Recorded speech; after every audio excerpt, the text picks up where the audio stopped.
turma 111, 112 e 113. Estamos iniciando uma nova semana do dia 29 de junho a 2 de julho. Essa é a última semana do primeiro semestre de 2020. Graças a Deus que Deus deu a oportunidade de, através da aula de geografia que nós fizemos através dos vídeos e das lives toda segunda-feira, você teve o privilégio de acompanhar o conteúdo da geografia física nas apostilas número 1 e na apostila número 2.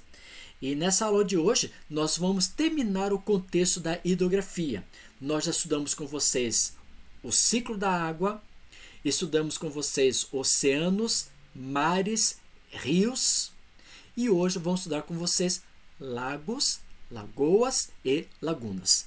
Antes de iniciar a nossa aula de hoje, vamos pedir a presença de Jesus através de uma oração. Oremos que o bom Deus possa estar presente com cada aluno da 111, 112 e 113. Que eles possam sentir a presença de Jesus Cristo no coração. Que eles possam estar cuidados e protegidos por Ti. E que nós possamos entender o conteúdo desse dia. Em Teu nome que Te pedimos, em Jesus Cristo, nosso Salvador. Amém. Então vamos continuar com o nosso conteúdo relacionado à hidrografia, focalizando lagos, lagoas, lagunas e aquíferos que temos no mundo e também no espaço brasileiro.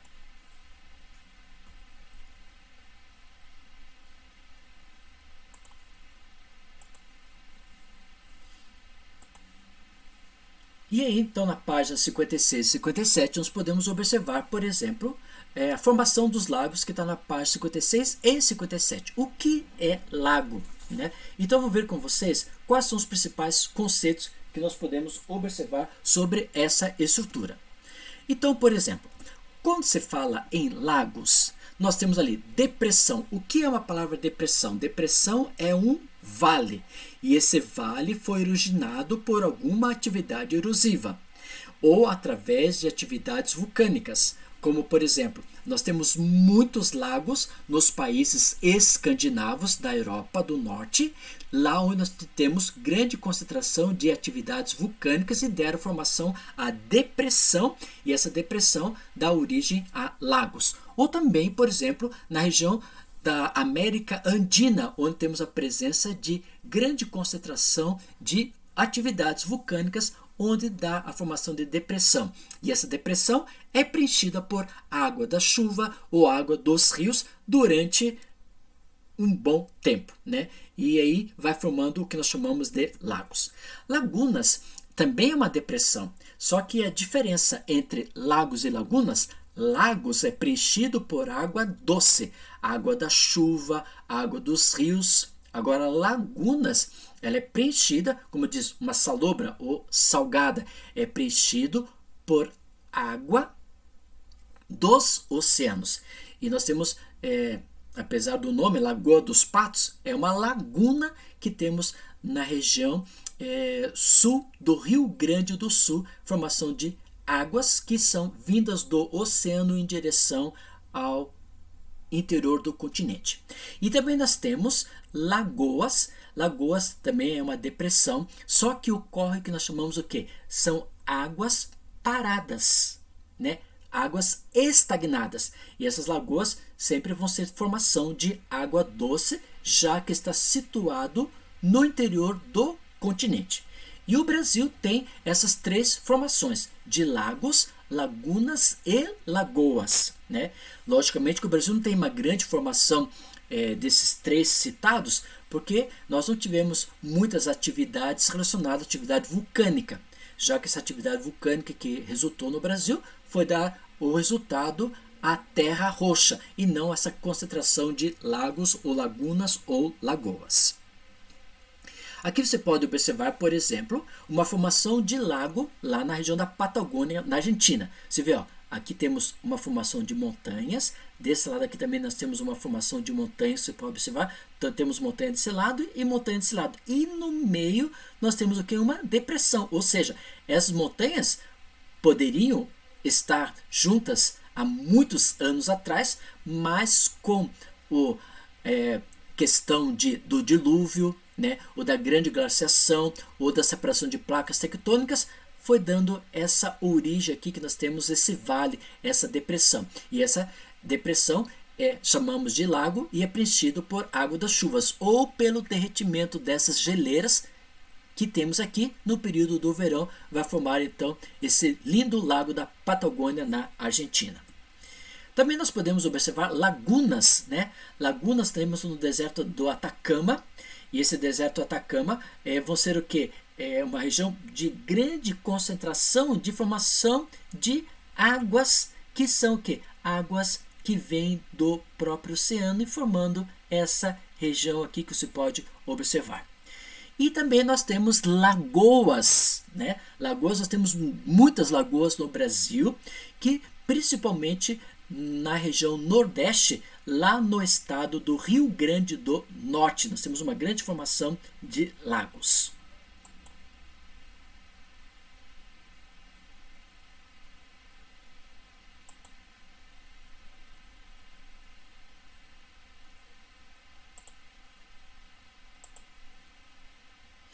Tipos de lagos que nós podemos observar. Então nós temos, por exemplo, lagos de origem vulcânica, aquela, por exemplo, que teve o processo de expulsão da lava vulcânica do interior do continente, provocando o que nós conhecemos como presença de atividade, formando a questão de origem vulcânica. E essa origem vulcânica, como foi citado, nós temos nos países da América Andina, nós temos países escandinavos, temos uma grande concentração de vulcões que se formaram, dando origem a vulcões chamado lago de origem vulcânica. Também nós temos a formação de outra questão de lagos, de formação de lagos, que nós podemos chamar também de barragem. Esses lagos de barragem são regiões que o próprio homem cria. Também nós temos a formação de lago de erosão, que é através de trabalho das águas das chuvas, ou trabalho, por exemplo, das placas tectônicas, ou trabalho, por exemplo, do próprio homem, ou trabalho das águas da chuva, dos rios, da formação do lago de erosão. E o lago artificial é o lago criado pelo próprio homem. E que nós podemos observar, por exemplo, o lago do Cauá- Igen.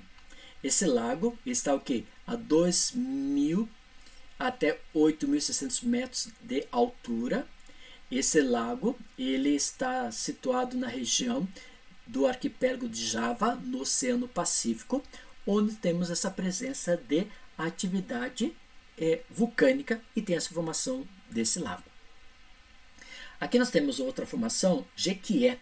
A barragem da Pedra em Jequié não apresenta nenhum tipo de risco à população, como você pode observar. Eles já começaram a fazer esse estudo, porque muitas vezes esses lagos construídos como barragem, muitas vezes eles, com tanto volume de água, pode não aguentar explodir e inundar toda a região. E com isso, eles fizeram esse estudo que esse local ele está operando sem ter problemas.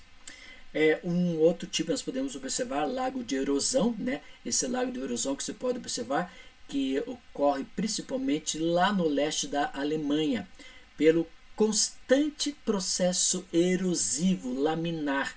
Ou seja, bem no meio, você está vendo aqui, no meio aqui, você vê, aqui temos constituição de trabalho de relevo, aqui também do relevo, e aqui bem no meio, formação desse lago.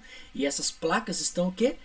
Cada vez se separando uma das outras, dando origem ao lago de erosão, através das atividades de separação das placas. E o lago artificial é esse lago de Itaipu, né? Que você vê lá a medida dela em quilômetros quadrados e vê quantas ilhas temos dentro desse lago artificial. toda essa estrutura para ter o fornecimento de águas para a usina hidrelétrica binacional chamada Itaipu, entre Brasil e Paraguai, lá na região de Foz do Iguaçu. Na página 58 e 59, nós podemos observar sobre o que são aquíferos, né? E aquíferos nós podemos colocar da seguinte forma: um aquífero é uma formação ou grupo de formações geológicas que pode armazenar o quê? Água no espaço subterrâneo.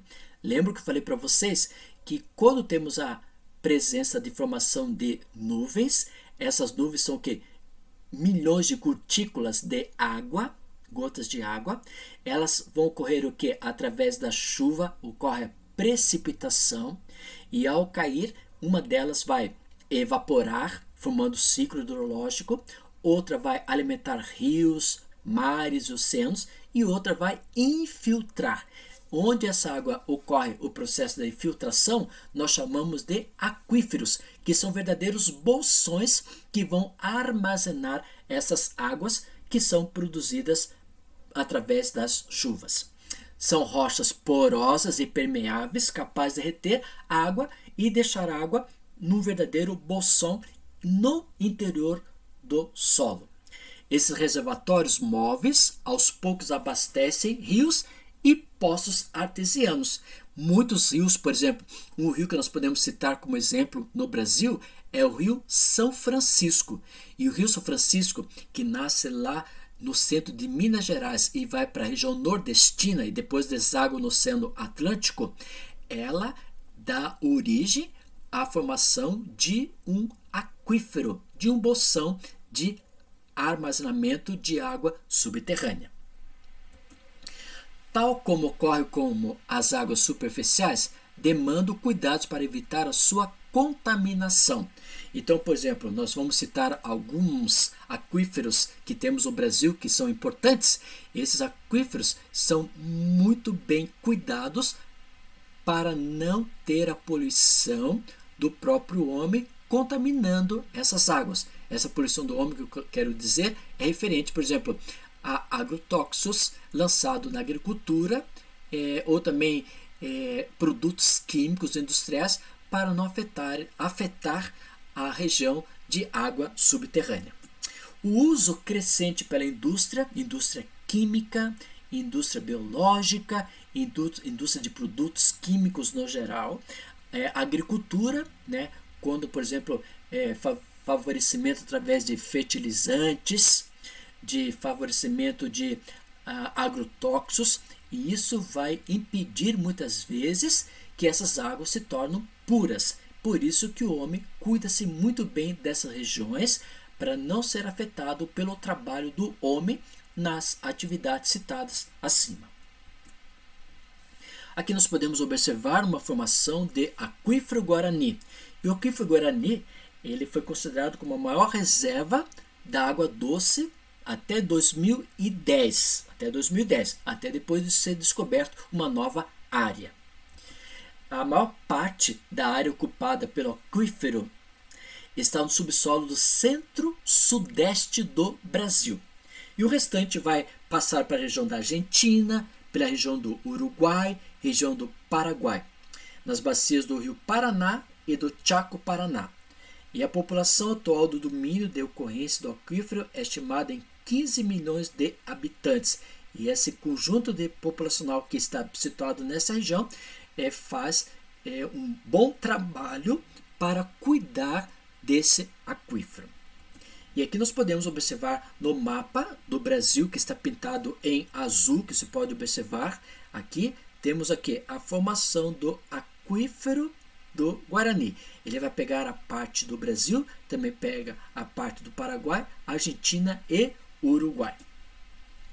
E ali nós podemos observar, né, ali, ó, o estado do Mato Grosso, o estado do Mato Grosso do Sul, o estado de Goiás, um pedaço de Minas Gerais, São Paulo, Rio de Janeiro, Paraná, Santa Catarina, Rio Grande do Sul, menos Rio de Janeiro, né? Temos esses países, esses estados que fazem parte do Brasil. E temos o Paraguai, Argentina e Uruguai que fazem a composição do aquífero Guarani. Portanto, são então 4 países que nós temos: Brasil, Argentina, Paraguai e Uruguai, que são beneficiados pelo aquífero Guarani. Agora foi descoberto o aquífero chamado Alter do Chão. Ele é considerado o aquífero de maior quantidade de água, devido à sua profundidade. E aí, o que acontece? Ela vai estar no estado do Pará, Amapá e Amazonas. E isso vai ter o quê? Uma grande concentração de profundidade. O aquífero Guarani, ele é o maior em extensão. Agora, o Alter do Chão, ele é maior em profundidade. Por isso que o Alter do Chão, nós temos o quê? A maior configuração de água situada numa determinada localidade, como Pará, Amapá e Amazonas. E aqui nós podemos observar, né? Olha só, o aquífero Alter do Chão, ele é menor em extensão territorial comparado ao aquífero Guarani. Então a extensão superficial do Alter do Chão é menor que o aquífero Guarani, mas tem maior volume de água por causa da sua profundidade, comparado, por exemplo, aqui ao aquífero Guarani. Então aqui nós temos, como se pode observar, o estado do Amazonas, Pará e Amapá, e os estados que fazem parte do aquífero Guarani. E ele se vê lá, a capacidade é 86 mil metros cúbicos de água, 100% do território nacional, maior do mundo, e o Guarani é 45 mil quilômetros cúbicos, é o segundo maior do mundo, 70% em território nacional. E o restante vai estar nos países citados como Paraguai, Uruguai e Argentina. Agora também nós temos o aquífero Karst. Ele é um aquífero também localizado entre os municípios paranaenses como Campo Magro, Campo Largo, Almirante Tamandaré, Itaperuçu, Rio Branco do Sul, Colombo, Bocaiúva do Sul, Cerro Azul, Tunas do Paraná, Doutor Ulisses e Adrianópolis. Infelizmente, em Curitiba nós não temos esse aquífero, porque ele está bem na fronteira norte de Curitiba. Atualmente, né, em 2012, que foi praticamente descoberto, estudado o processo, possui 37 poços perfurados em 7 municípios. Desses 7 municípios vão aqueles que foram citados, como Rio Branco do Sul, Colombo, Almirante Tamandaré, Campo Magro, Campo Largo, estão trabalhando muito para atender e abastecer as águas dessas próprias cidades, desses próprios municípios.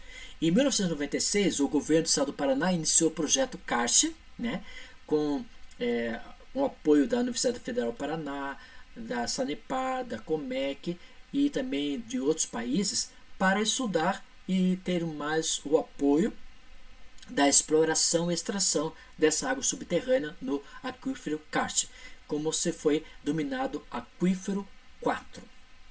E aqui nós podemos observar nesse mapa, né, aqui você vê Curitiba também, aqui Curitiba, agora ele pega bem aqui, ó, na fronteira, né, temos aqui Almirante Tamandaré, Colombo, Campo Magro, esses que fazem fronteira com Curitiba, porque nessa parte em azul que eu estou mostrando e nessa parte azul são o que nós chamamos de aquífero Karst. Ele não vai passar pela cidade de Curitiba.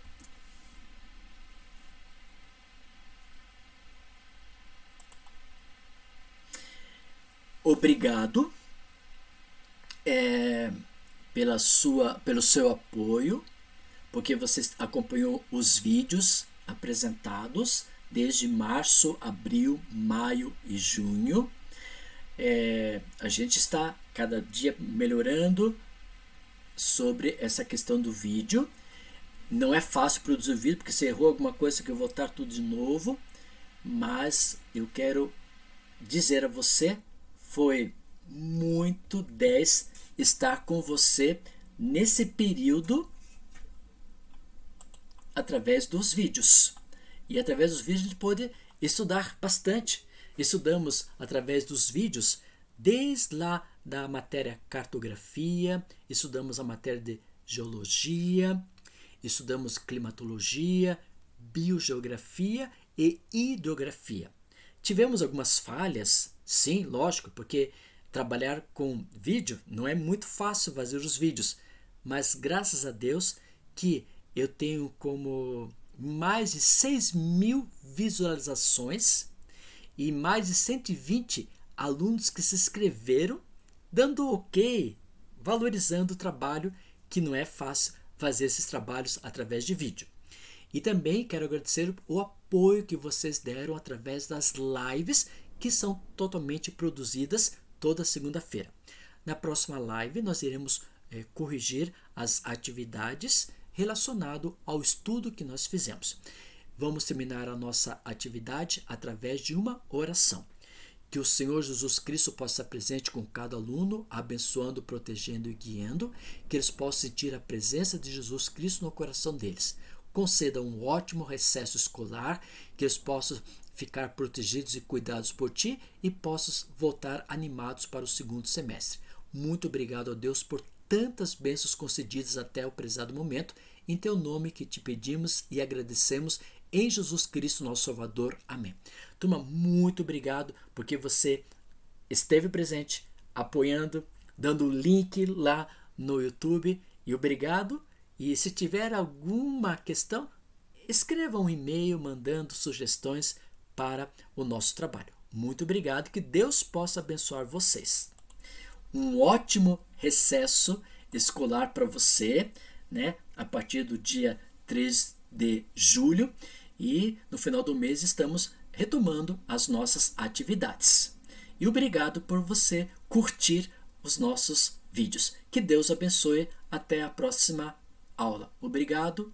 Fui. Tchau, tchau.